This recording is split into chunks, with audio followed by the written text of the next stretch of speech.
যখন ক্লাস 7-এ উঠে তখনই করোনা শুরু হয়। সেই সময় স্কুল বন্ধ দিয়ে দিয়েছিল বাচ্চাদেরকে। পরবর্তীতে অনলাইনে ক্লাস করতে হয়।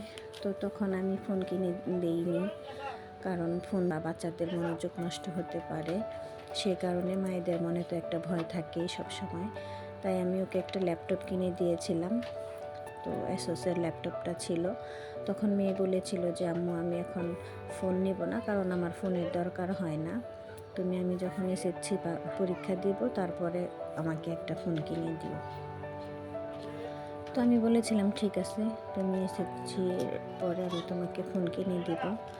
তো মেয়ে 2 দিন পরেই এসএসসি রেজাল্ট দিবে, তাই আমি আমার কথা মতো ওকে একটা ফোন কিনে দিলাম।